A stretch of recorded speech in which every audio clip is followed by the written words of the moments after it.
Bumuwelta ang palasyo sa mga birada ni Vice President Sara Duterte laban kay Pangulong Bongbong Marcos. Ayon kasi sa bise, sinasalamin ng bangayan sa Senado ang uri raw ng pamumuno ni PBBM. At live mula sa Malacanang, may Express Report si Maricel Halili Mase. Ano pa ba ang sinabi ng palasyo? Nasagot dito kay Vice Presidente Duterte.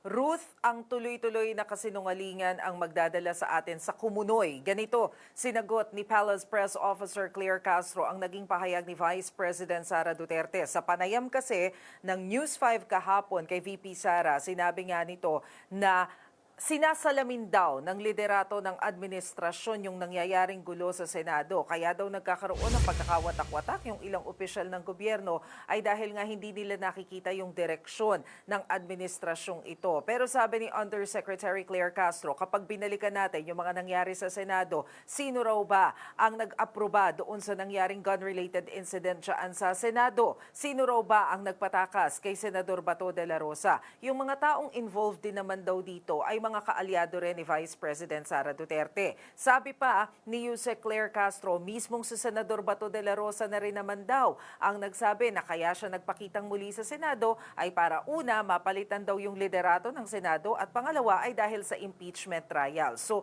sabi ni Yusek Castro, malinaw daw na pagbibigay ito ng proteksyon kay VP Sara dahil mga kaalyado naman daw niya ang kumikilos dito. Kaya sana raw wag daw ipahid sa administrasyon yung mga nangyayari dahil habang naninira daw ang Vice Presidente, ang ginagawa naman daw ng Pangulo ay nagtatrabaho at tinutugunan yung damage na dulot ng pagyanig ng lindol at maging yung global oil crisis. Pakinggan natin yung sinabi ni Palace Press Officer Claire Castro.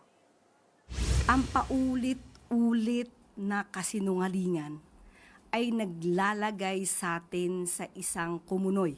Habang ang Pangulo ay patuloy na nagtatrabaho, lalong-lalo na't may kinakaharap tayong global oil crisis, pati na po ang nangyaring lindol sa Mindanao. Samantalang ang Vice Presidente ay patuloy sa paninira at binabago ang naratibo.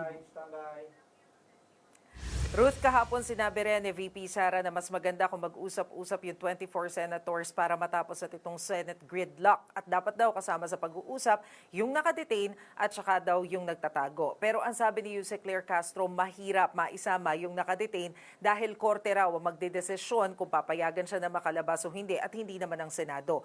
Pero kung hihikayatin daw ni Vice President Sara Duterte o kaya ay pipilitin niya na bumalik sa Senado si Senador Bato de la Rosa, gaya ng ginawa ni Senator Alan Peter Cayetano, welcome development daw ito sa Malacanang nang sa gayon ay maayos na nga yung issue rito. Pakinggan natin yung naging pahayag ni Yusek Castro.